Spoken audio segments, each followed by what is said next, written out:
It's a beautiful day in this neighborhood, a beautiful day for a neighbor. This is a cassette player with a little cassette in here, and there's nothing written on it, so we'll just have to play it to see what it is. Did you ever grow anything in the garden of your mind? In the garden of your mind. You can grow ideas in the garden of your mind. Welcome everybody to another edition of Loot Chest Radio. I am Jay Fonzarelli, and tonight we actually have Enrique and Kevin here, but we've brought along Nate. Nate is back. Yes. How is it going, Nate? How are you doing? Hey, what's up, everybody? Doing good, man. Enjoying the weekend, spending time with the family, ready to get into these topics if I could talk. Yeah. What are you guys doing? We're doing good. Enrique, what about you, man? Hey, what's going on, guys? Nate, great to have you on tonight, and I'm hanging in there. I'm just a little under the weather, but other than that, I can't complain. Yeah. Kevin. What's up, everyone? No, I have to take my mask off. Enrique's sick, man. I ain't trying to get sick. But yeah, what's going on, everybody, man? Another Saturday, doing this awesome show that we do every week. And let's get into these topics. Gaming news. All right. So let's get to the first one, guys. Let's talk about Nintendo. So Nintendo wants to start selling you guys cardboard. Okay, well, at least that's what a lot of people will have you believe out there, that it's just cardboard, guys. It's just cardboard, and it's $70 to $80. So, Kevin, I'm going to start with you because I think that you probably will be the one here that will have the most problem with this. So, tell us, how do you feel about this? The first time I heard about it, I thought it was a joke, bro. I ain't gonna lie. I thought it was, a hoax. I was like, man, is it April already? Jesus. But I think, oh man, it could take off, right? It could take off. I mean, I can see kids. I mean, when you get a baby, somebody probably sat there back in the corporate office of Nintendo and they seen their kid open up a gift from Christmas and they just put the gift to the side and they grabbed the cardboard box and then a light bulb came on, The only problem I have with it is the price.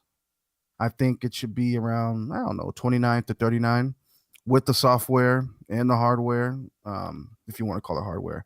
But my number one complaint about this is the price. Number two is, as a parent myself, I'm a little weary about purchasing it because of the durability.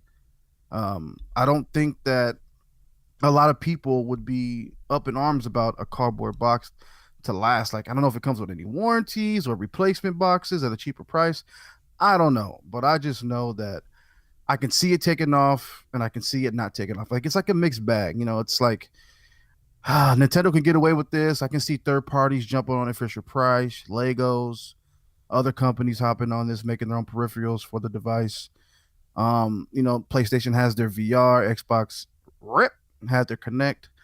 And this could be Nintendo's peripheral. You know what I mean? I don't know. But like I said, the positives of it, okay, it does boost a little bit of creativity for you and your child to, or whoever to be, a little bit more creative, a little more hands-on, arts and craftsy, if you're into that type of thing. But for me, as a 31-year-old male, if you catch me in my house with cardboard attached to me, then, life is over. It's not going to happen. But I do see the appeal to it to a lot of younger demographic, man. It's not for me, and it's not for a lot of people, but like I said, it could take off. Nintendo, if anybody can pull this off, it's Nintendo. So most definitely, and I think that's the key here. We have to look at this product for being targeted to kids. So, Enrique, what do you have to say on this matter? So when I first saw this, kind of like Kevin, I was like, is this a joke? Like, is this? I thought they were totally trolling us, by the way. And then I'm thinking, like, this is genius that they're trolling us this way, right? We're gonna see like Pokemon come out of nowhere, right? And then no, it was the cardboard thing. And then I thought, wait a minute, I had to step back for a second. I had to say, you know what, Enrique, this clearly you're not the targeted demographic for this particular product from them. It's people like your kids. And I'm like, okay, this is cool because this kind of and Jay, by the way, I loved your video about growing up in the 70s and 80s and the Legos and everything and playing outside till the street lights came on, having to go inside. And just, being a kid and being and using that imagination that we used to use when playing Legos and playing with cardboard boxes and stuff. Yeah. And this is kind of what they're doing, I think, and they're tying in that creativity that children have into video games. And so they're bridging the Switch from not just being a device that could appeal to, maybe the gamers in the house, but maybe to everyone. Yeah. And I think that's kind of unique. I do have concerns about, Kevin, I think you brought this up. I do have concerns about the durability of the product. I would be afraid to have this thing or to leave my kids alone with it because I'm afraid like someone would step on it, or maybe someone would spill a drink on it. But outside of those concerns, I think it's a really cool, really neat idea. You got to be impressed with the technology behind it too. There was the piano keyboard, like I guess the Joy-Con sensors can actually detect the keys. Yeah, that's like really keys cool. Are being hit, and I'm like, wow, that's actually pretty impressive. Yeah, it is. So there's definitely some really cool technology behind this. Yeah. Nate, what about you, man? What do you feel? My good buddy Nick, he's a Nintendo guy and he's doing YouTube with Nintendo. So he was talking about this, announcement. That's the only reason I was looking forward to it. And then I saw it and I was just like all you guys, I was like, is this April Fool's? Because this looks like a gag, right? But with further analysis, it's just I just got the time to think back about Nintendo and what they're all about. And I have to give them the ultimate props for innovation and the fact that they just take these risks that I don't see other companies doing. It's like, you come out a while ago, they had the Wii, with the motion controls and stuff like that. And then you look at them coming out with the Switch and it's this hybrid console that's not based on power. And they don't care. They want to walk their own walk. They want to do what they do, and they have their ideas and their imagination. They try to bring them to life. It's not for me, and I don't think it would be for my kid either, because she would destroy it in 2 seconds. But I just have to give them props for having ideas and bringing them out no matter what. Like, this is a huge risk. If you look at it, it's not a huge risk for them because it's cardboard, but it's crazy. You think of the concept in itself. It's just like cardboard. You're making it yourself. You're putting these Joy-Cons in there and you get to do whatever you want. It's something that we haven't seen any other company do, right? So they're doing stuff that other companies aren't doing. They're walking their own walk. Meanwhile, other companies kind of go back and forth copying one another, what they do and what's hot at the time, like video game companies or any other companies. They like to copycat off of what's popular, like PUBG, the Battle Royale mode. That's a good example of gaming. And then you see copycats. But I give props to Nintendo for having an idea and putting it out there. It could be a flop, which I don't think it is because it's #1 on Amazon with selling. So, yeah, man. And can't you imagine the somber bad news of somebody coming home and throwing this away on accident, Your grandma comes in from out of state and she hasn't seen you in a few years, or your kids, and she's clean. They like to clean up when they come in, and all of a sudden their new toy is gone.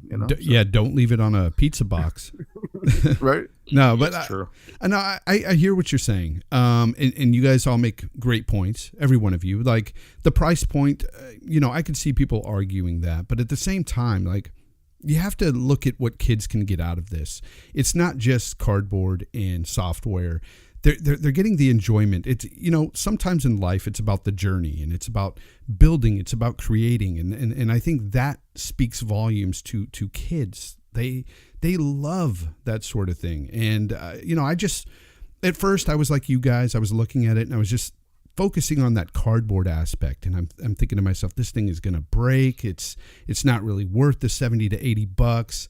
But then I started really thinking about myself as a child. Man, I used to love to build stuff.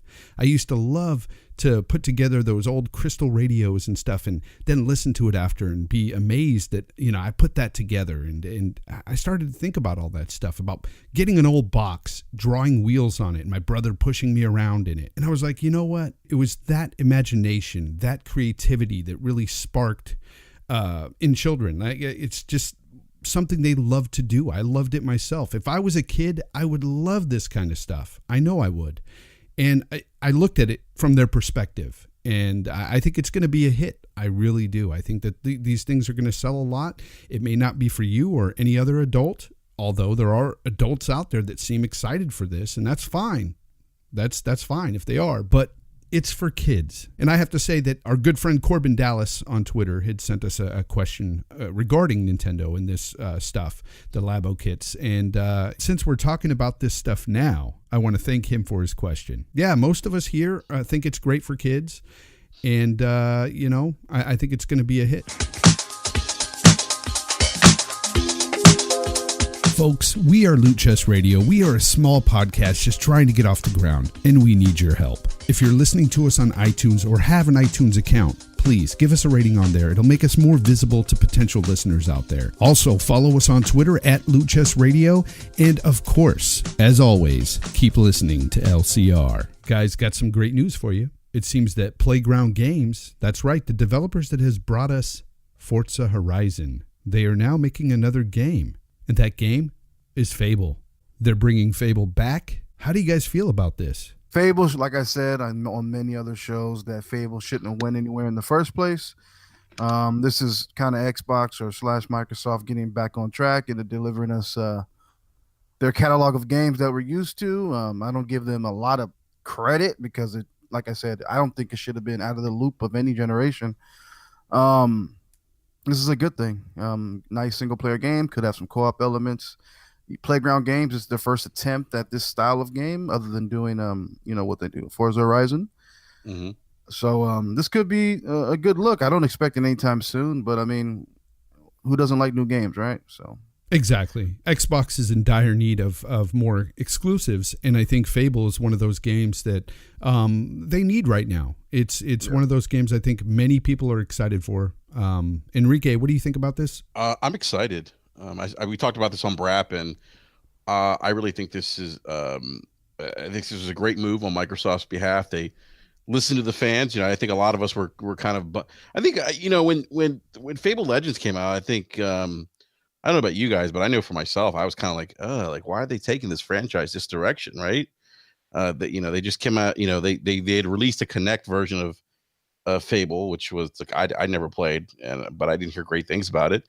And then they were doing this, like 4 vs 1 multiplayer version of Fable, and I was just kind of like, why are they taking it this direction? So, and then I was kind of bummed out when they canceled it, and I was for such a long time I was hoping that they would bring it back, and I'm glad they are because I'm just a big fan of the franchise. I've always enjoyed it. It's Fable for if you're an Xbox fan and you go back to the days of the OG of Xbox. It was one of the games, one of the exclusive franchises that had a lot of hype behind it because Peter Molyneux was behind it, and he was hyping this game to death, talking about how revolutionary it was called Project something at the time. I forget what it was. I can't remember the name of what before it became Fable, and Peter Molyneux was out there just beating the drum and just hyping it up, and I was excited. And when Fable finally came out, it didn't live up to the entire vision that Peter Molyneux had for the game, but it was still a pretty damn good game. And I'm just happy that it's back, and it's cool that Playground's working on it. Microsoft's giving them an opportunity to make this open world RPG. In the Fable universe, and from what I understand, they have some decent or some good pedigree in there too, with bringing some folks who worked on Horizon Zero Dawn and The Witcher 3. So I'm excited to learn more about this game. I'm just I think this is a step in the right direction for Microsoft. Yeah, I do too. Nate, you're a big Fable fan, right? I actually am not a big Fable fan. I never have really played through one of the games. I don't know why it was, but I do recognize how big the name is to a lot of the fans of Xbox and even outside, Xbox. But I'm actually going to put out a video on my channel about some of the quotes that Phil Spencer's been, quoted to saying, we know about the hiring of Booty and the direction that the company's going. I feel like Phil was trying to, clean up a lot of things. He had to come in, after Donnie D, and he had a vision of where he wanted to go with the company. And Fable Legends was not, it was garbage. It was trash. That's why they had to cancel it. The studio itself, Lionhead, I just feel like the people that were working there, I don't know if it was just kind of burnout or what, because that's just a natural human thing to get burnt out when you're doing the same thing over and over. I don't know if that studio just got burned out on the franchise or the direction that it was going, but it needed to be, killed. But not Fable didn't need to be killed. That studio needed to be killed. And then you kind of just take it from the ashes and then you do your own thing. So from the rumors, which are all but confirmed, they're putting a lot of money into this game. 200 plus dev team, maybe closer to the 300 range. They're bringing in people from other games that have experiences with RPGs and open worlds. So they're going to be spending a lot of money on this game. And, I think it's good. It's unfortunate that we probably are going to have to wait until the Xbox 2 comes out to see it. But it is what it is, right? I just think this franchise is one of those core franchises, and Xbox needs more RPGs. So they do, and I think that honestly, with Lionhead Studios, I think with the third game, they just didn't make a very good Fable. With number 3, it didn't really catch on. People didn't really care for it. I know myself, I didn't really like the game all too much. But 1 and 2 were really good. They were good games. So hopefully they expand on that. Sometimes it does take another studio to come in and revamp the series. And hopefully that's what they're doing here. And hopefully it'll be a great game. Moving on, let's talk about something else that Xbox is in dire need of. Controllers. That's right. There's a new Xbox Elite controller. I know, Kevin, I know you're excited about this. You were telling me before the show that, man, hey, Jay, can we please talk about this Xbox One Elite controller? And I'm like, dude, you have the floor. Go ahead, Kevin. Tell the people what you think. This is the last thing I'm concerned about is another controller. The Elite controller, I heard it's good. I felt it to play with it. Cool. It's to me, it was always overpriced. $100 is a sweet spot for me. Worrying about a V2. I mean, I just feel like this money and this R&D can go towards something else. Is it? Oh God, I just don't care about another controller, man. Like, I mean, the Elite controller. I mean, they should just focus on making more accessories on the original and lowering the price. That's what I would have did. Yeah. I don't think we need a V2. We already have the thousands of possibilities with the IB. What's that? The custom Xbox, the ID Xbox or whatever. What is it called? We can customize your own controller. I forgot what that's called, but I know what you're talking about. Yeah, you can already do that. You know what I mean? So just having another one. I think they're gonna have the LED light. I think the case charges it now, and it's actually got a lithium ion battery. I heard. So that's going to be nice. Let's hope the Ma is up to par, not like PlayStation where it's only like, what, 500, 800 Ma? Like, come on. Yeah. Hopefully it lasts a while. I mean, for those who are interested in a premium product, be my guest, but expect around $200 for this controller, maybe 175, 179. It's very, very expensive controller. If you're not into hardcore games or you need that edge on other people, then I don't think it's a good buy, but for those out there who enjoy scuff and those competition type of controllers, this is right up your alley. But for me, Nate, what about you, buddy? What do you feel about this? I personally have not bought an Elite controller, and I think the price point is pretty pricey, but there's a lot of people out there that have money to burn, as they say. So I'm not going to judge people for buying a premium product, but I've heard some things about the version 1, specifically the grips. Yeah, for the sticks coming off and ripping off and having some issues. Like it's the first of its kind, so you have generally some issues. But at that price point, the bumpers are breaking. I've heard from multiple people that they didn't make it a year with their controllers. So at that price point, I mean, you better have a good warranty because you're using it. We use these controllers, and also people have to take into account like what it will give you an advantage, like what games it can give you an advantage in. Yeah. Like if you're a racing, person, this controller is not going to really give you that edge. But if you're a first person shooter, you like those type of games, it can give you that edge. But as far as a version 2 goes, I'm kind of bummed out because I've heard some people say that if they put a version 2 out there, they're going to discontinue the version 1. I was hoping that if they put a different version out, maybe that version 1 would drop in price, because I'm cheap. No, but I don't think that that's the case. So, and how much is that currently, the version 1? It depends on where you go. You can get it for way cheaper than when it first came out, but I'm not sure on that price.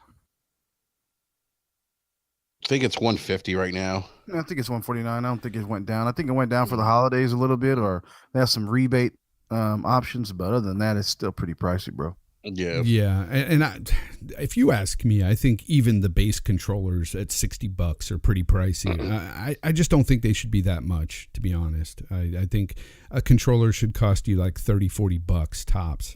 The only edge I can see, and I see why Microsoft did it as well, because the most popular ones I think are SCUF controllers, and those range anywhere between $100 to $400. So I can see why Xbox is offering the same type of competition controller without the crazy cost. You know what I mean? Yeah, but I mean, at $175, I know, like you said, Nate, people have money to burn, but that's a lot.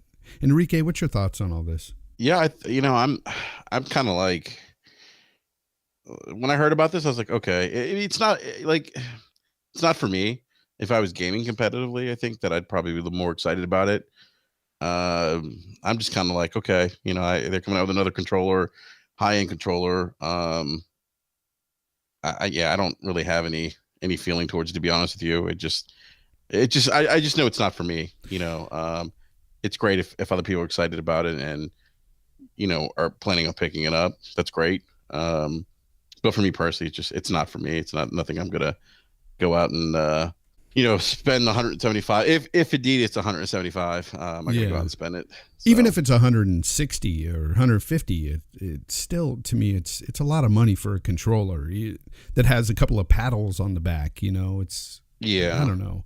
I know people who ended up getting it, the Elite, and they didn't really use it as much as they thought they were going to use it. Yeah.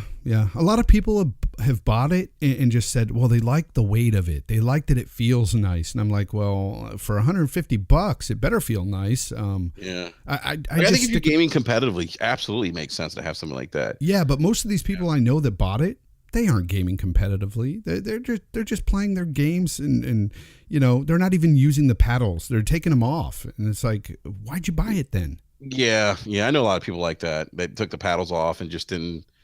Because they're not gaming competitively. They don't really necessarily have a need for it. I don't know. It's not for me, and it's not for me to judge people buying it to just use it as a regular controller. That's fine if you like the heft and weight. It's a great controller. Yeah. Yeah, but for $150, man, there better be something special on that thing that, give me like one of those. Remember those old sticks that we used to have that had like turbo buttons and stuff?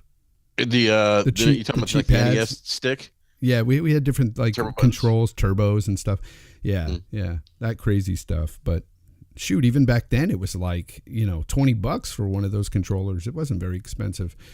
I don't know, man. Like, it's just not for me, I guess. But you know what? I could see the revision just because of the problems that they were having with the V1. The grips coming off. Some people were saying the sticks were getting loose, the bumpers breaking. Look, I'm all for, you put out a product and then you make it better with a new iteration of it, especially if it's sold well. And it sounds to me like this version 1 sold well. So it makes sense to make a V2. It's just not for most of us here. So yeah. No, it's not like, I mean, and I think Nate brought up the point, like if like they were to lower the price of the version 1, once the version 2 comes out, I might consider doing it. Like if it dropped to $100, I might consider it just to have it. Yeah. Nah, it would make more sense. I mean, it's $40 more than the regular controller. So yeah, absolutely.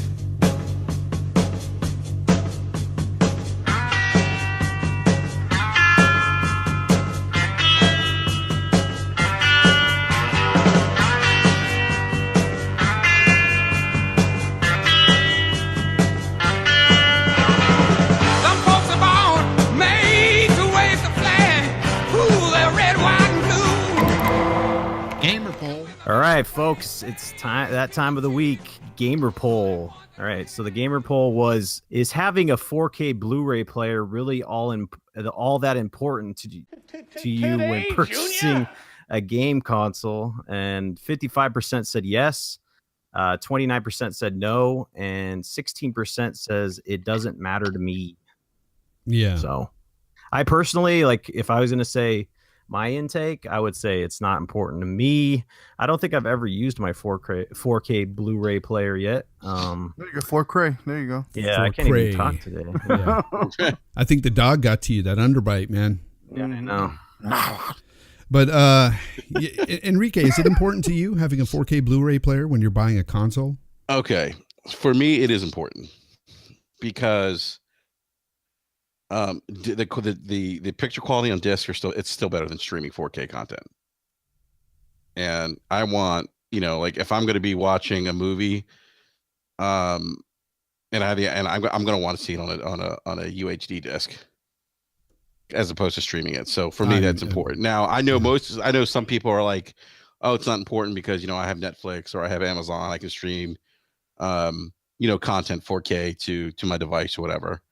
And that's fine. But for me, like when it comes to just watching movies, yeah, I want that as an option. What about you, Kevin? I mean, nah. I mean, that's not the thing I'm gunning for. Is like, hey, I want to watch movies and not play games. Nah, that's not it. But like I said, it is a nice addition. You know what I mean? It's always a bonus if you can sit there and buy some games and buy some movies if you're into that type of stuff. But it doesn't make or break me from buying a. Oh, you're breaking up. So it doesn't make or break. Am I? Yeah, you kind of faded out there. Can you hear me now? Yep. Yeah. Yeah, it doesn't make or break me at all. I mean, if it's there, I'd rather need it and not have it, and have it and not need it. You know what I mean? So yeah, I think that for the people that are into movies and into 4K content, it's a plus. And for me, it's a plus. Yeah, so, it's a bonus. It's a bonus. It's not going to stop me from purchasing a console if it doesn't have it. And that's the thing is the question is it a must have? And for me, no, it's not when it comes to a gaming console. Matter of fact, I will tell you straight out, I don't ever use Netflix or Hulu or anything like that, or even YouTube on my gaming consoles. Like my gaming console is strictly for games. I use separate devices to do that other stuff. And to watch my 4K Blu-rays, I have a 4K. Man, we can't talk. Hey, today. I got you. I spread it. 4K, bro. Yeah, I use a 4K Blu-ray player standalone, and that's how I watch my movies. Because I'm like you, Enrique. I have to watch it in the best quality possible, and Netflix just doesn't give you that. I mean, the quality's still good. I mean, we're not going to sit here and say it doesn't look good, but No, I'm trying to there's ask a you, like, difference. if it's all in one place, I mean, you do have to. I'm not saying you're lazy or anything, but do you mind getting up to switch all those components when you need to, or to put a new disc in or whatever? No, because with my video games, I'll probably have a video game disc in there anyway, and my Blu-ray player is right there, so I might as well just use the Blu-ray player. It's not a big deal. And Netflix is on my TV built in, so is Hulu, so is everything else, YouTube. I just wonder how much it would be, like, price-wise difference if they took the 4K Blu-ray player out, like, price-wise, because I've never seen a console come out with like a SKU without one. Like, what would the price point be?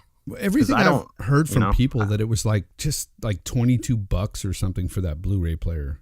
Yeah, it's fine. I mean, $20 is $20, and but I personally don't ever use it, so I would opt out for that non-version, because all my stuff is digital. I stream it, or I have digital copies, so it's just literally just sitting there as it's just wasting for me. Yeah, Enrique and I are elitists. We're like, we have to have the high quality bit rates. Yeah, I've always been like that. Yeah. It comes down to a personal choice. I mean, like Kevin said. I mean, you have Netflix if you're streaming 4K, and they have some stuff in Dolby Vision. It looks good, Yeah.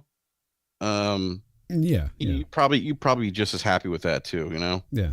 No, definitely. I mean, it comes down to personal choice. Yeah, but it's just knowing that I could have those extra bits and that extra fine detail. Exactly. Even if it's so minute, it doesn't matter. I have to have it. That's just the way it is.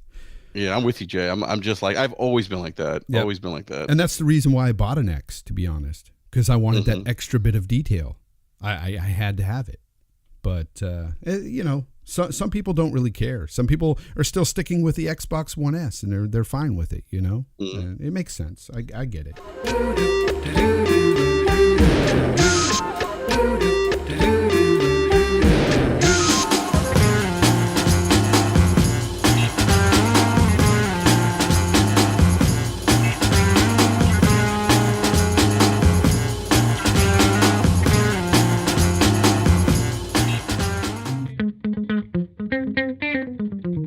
Have a question? Send it. Email us at lootchestradio@gmail.com or DM us on Twitter at lootchestradio or call us and be heard right here at 802-746-4LCR. That's 802-746-4527.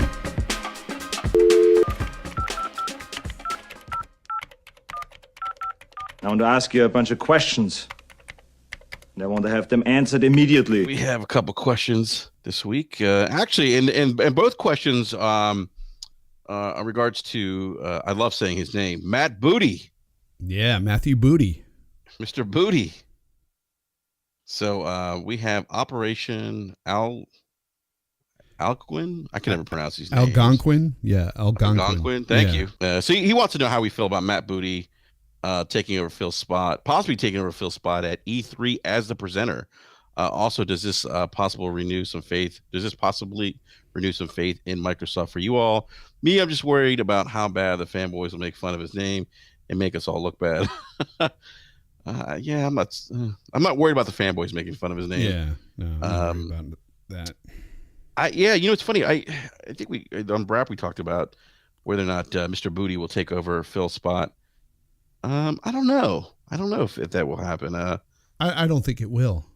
I think you know, Phil is sort of he's like the man. face, man. Yeah, I don't know. I think Phil's staying where he is. I think just from the conversation that he was having in the interviews, it just seems like Booty's is like his right hand guy, right? He's there to keep first party studios in check and to make sure that the vision that they're all on the same page is basically what's going on. He'll probably be at E3. He'll like have some portion, but I think the fans just really have attached to Phil. Honestly, I think he's a cool dude, man. He gets a lot of hate, but I think Phil's pretty chill. I looked at this dude. I'm like, man, this is like a carbon copy of Phil. The way he looks, man. They must have been hanging out and drinking Starbucks up there. I think what I like about Mr. Booty is the fact that besides his name, of course, his name is awesome. But I like the fact that they basically promoted a guy that wasn't who we thought they'd promote. You know what I'm saying? Like, because a lot of people have issues, and I take issues with certain people within. You were gunning for Shannon Loftus. Well, look, I'm not saying any names, but there's certain people within Xbox that I don't know. I don't think they're doing their job well. I'll say that. And so for them not to be promoted, it kind of makes me happy that they took Booty and promoted him instead. I don't know. Did any of you feel that way as well? I heard some comments about Booty. Apparently he was like CEO of Midway back in the day before they went bankrupt, and they're like, oh, look at it. He took over and a year later they shut down. It's like, come on. He didn't have really much to do with that. I looked at his pedigree. He grew up he came up through the business as a developer, as a game developer. So he gets that side of the things. And then, he's been working with Minecraft, and that's been hugely successful and popular. So yeah, he led I believe he led the charge into the acquisition of Minecraft, and he was basically the Minecraft boss. So some people would point to the fact that he was with, Minecraft when they're doing this whole thing. They're making the push to everywhere, right? Phil's talked about it. It's like we're not focused. Gaming is gaming to us. It doesn't mean console or mobile or PC. Gaming is gaming, and that's the push that Microsoft is going towards. So since he's had experience with that situation, it kind of points to the fact that they want a guy in there that has experience with it if they're making that push. Some people are scared that they might push their product on other gaming consoles, but I don't think that's the way it's going to go. I think it's good that they're getting outside blood, honestly, because the people that they have in place right now, let's just be honest, It's just, it's been kind of ho hum, below average stuff, right? So Yeah, I think that any fresh new blood coming into this fold is it's a sign of optimization that can be taken. I don't know, man. He can show Microsoft's true potential. I don't know, like we don't know, but whatever he's gonna do, let's hope it's better than what's been being done. Because I haven't been too satisfied with the direction. It seems like Microsoft's always scrambling, especially this generation. And they just need something more concrete. They need a new lead, a new direction. So Yeah. hopefully this guy can bring it. Yeah. Another point I wanted to, sorry, I'm talking a lot, but I've done a lot of research. Basically, when he was talking, Booty said that he wants to take the approach where he takes these studios like the Coalition and 343. He wants them to work together. Like, to this point, they've been separate entities. They haven't really shared knowledge. Like, sometimes development teams are, they're more qualified in certain areas, like they specialize in that. They're good at that. If you look over at PlayStation, they do this already. Yep. They get their teams together. They talk about stuff. Hey, you need help on that. You need help on this. We're good at that. That's what they want to do. And I think that's a good thing going forward. Yeah, definitely. And Kevin, Absolutely. you kind of sound like me, whereas you're hoping that this guy can take them in a better direction than some of these people seem to have been taking them within Xbox. And we won't mention names, but that's just where I'm going with what I was saying earlier, is that I'm just glad that this promotion was not somebody we were expecting to take over. And it's exciting. We got to see where this goes. But I think that with the Xbox One X out of the way, they've got their hardware out of the way. And the fact that, we're hearing about VR, but third-party VR. They're not going to work on it first party. So that's hardware they're not going to focus on. So now they can just concentrate on games. I think that's the right direction they should be taking, of course. I mean, we all do. Yeah. I kind of feel like they've gone back to basics now, which is really good for them because we know the Kinect's dead. That's no longer an issue. They've addressed the hardware narrative, so that's not even an issue anymore. And now they can kind of just go back to focusing on making games. But I think moving forward, what we're going to see, I don't think we'll see a lot of the work they're putting into until, probably, 2019, 2020.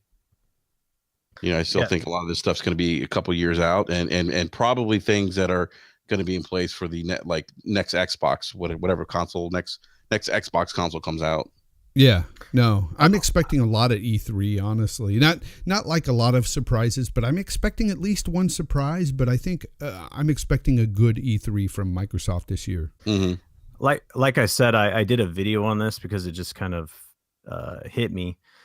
The question I have for you guys is, do you think the Xbox One X R&D behind that and the S, since we know it took so much resources now and time, it definitely took away from them making games, because that's been spoken about. Do you think it was kind of a misstep by them to focus on getting this new hardware out? Because we're not even going to see the fruits of those labors with first-party games until potentially an Xbox 2 comes out. That's what the video I'm talking, that's what I'm doing right now, because it just seems like a misstep for me, because they're making this hardware. It just almost seems like the hardware is meant to play third party, blockbusters and kind of, hold people over until the Xbox 2 comes out. And it just kind of, it's frustrating because they didn't really keep it. It wasn't, open and honest, in my opinion, because Phil didn't start talking about, hey, we're going to start focusing on games until it was like the launch party of Xbox One X. And he's like, yeah, we're going to start focusing on games. It's like, well, that's going to take 3 years now. So I don't know. What do you guys think? That's a good point, Nate. That really is. And you're not wrong about feeling that way, because obviously they put the hardware over the software with the X. And that's why I was so leery about hearing about, VR going to Xbox and stuff, because I did not want them to focus on hardware again. But they're talking about software. And you're right, it does take a couple of years before we see anything. So we might be waiting on the big games, the first party games anyway, with the Xbox 2 or whatever they call it. I hope it's not the Xbox 2, because that's just terrible, that name. No, I'm sure it's not going to be that. I think focusing on multi-plat games is what they have to do right now. They focused on hardware, and they've got to, come up with the software, and that's going to take some time. They could have potentially buy up studios and get They could do that too. third-party deals to fill in that void until the new games come out. But let's be Right, honest, right. man, waiting 2 to 3 years for new games. I mean, the new generation will be here. I think they should have did a slight bump and a graphical bump with the S. They kind of probably would have been in a better place than putting out a whole new console.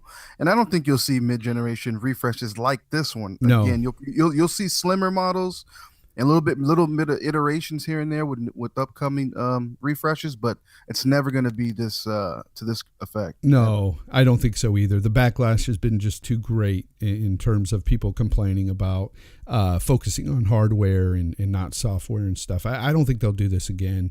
Plus the whole thing, the Pro versus the X, and it's ridiculous. Like, I don't know. I just don't think iterations will happen like this. It's food for thought. It's just coming from my brain because when I read his quotes, Phil, it just kind of dawned on me. It's like, I have an Xbox One X and a lot of people I know that have it. But from these quotes, it's like, who knows what we're going to be getting first party wise to play on those things. So it's pretty much, because don't get me wrong, the Xbox One X is just a premium console, but it's just almost as like, I'm not going to say it's a waste, because it's not a waste, because I play a majority of third party stuff, but man, it sucks hearing this stuff. Like, it's good and it's bad at the same time. Yeah. Well, hopefully Booty can do something for us, right? I mean, we all love Booty. More booty. Enrique, was there another question from another gentleman there, or was it? Dan Rodriguez had pretty much a very similar question. Yeah. Feelings on the booty, the hire, of course, not the actual booty, or the actual booty. All right. Also, big topic. So, that was his question. I think we've. So, I think we have a voicemail here. So let's go ahead and play it. Hello, my name is Francois, and I just wanted to say how much I've enjoyed your podcast audio program about video games. Although, I really just wanted to compliment your hosts on their charismatic vocal talents, particularly Jay Fonzarelli, who I just adore. His voice is like a stick of butter melted over the top of a thick slice of angel food cake. It's really quite spectacular. Sometimes I like to listen to the show and imagine that he's talking just to me. The two of us are floating down a quiet summer stream, just Fonz and me, captivated by the orange glow of a fading sunset and a gentle caress of the soundtrack to Titanic. I'll never let go, Fonz. I'll never let go. Anyway, great show, guys. I can't wait to hear more of what you do, especially for Valentine's Day. I'm sure what? Oh my God. Oh boy! All Fonz, right. this is my last show. I'm out. Thank Jay, you. you have a fan. Thank you to Francois. Amazing. Shout out Francois, man. I don't think we'll be doing any special show for Valentine's, but hey, shout out to you, Francois. Thanks for listening, bro. Yeah. Thank you, Francois. Man, what was that? He was listening to the Careless Whisper? Yeah, it's Careless Whisper, bro. Wow. Great. It's awesome. Happy trails to you until we meet again. Enrique, tell the good people out there where they can find you. Absolutely. You can find me on Twitter at @BRAP_podcast. Again, that's BRAP @BRAP_podcast. And you can catch my podcast every Wednesday night at 9 p.m. Eastern Standard Time on YouTube. Nice. Yeah, check him out, guys. He does some great stuff there. His Brat podcast on Wednesdays, definitely great. Check him out. Nate, where can they find you? You can find us Sunday nights at 8 p.m. Eastern. The Saltiest podcast. Special guest coming up is Dealer Gaming. We're excited for that. By the time you guys hear this, it's going to be old news probably, though. Wait. It drops Sunday, so maybe not. Yeah, so every Sunday we got the Saltiest podcast. I'm part of X Power on Mondays. And then, just bringing out content as usual. You can find me on Twitter, Saltiest Gaming, one word. The I is a 1. And catch me on Xbox. Kevin. Yo, thanks everybody for coming on and listening to the show. Hope you guys had a great weekend or weekend going. Find me on Twitter, allday_digital. See you guys next week. Yeah, and you can find me at Jay Fonzarelli, both on Twitter and YouTube, and also the Fonz. And of course, that is Fonzarelli with 2 R's, double L's, and an I. You can also find us at Loot Chest Radio, both on Twitter and YouTube, and right here every Sunday on Loot Chest Radio.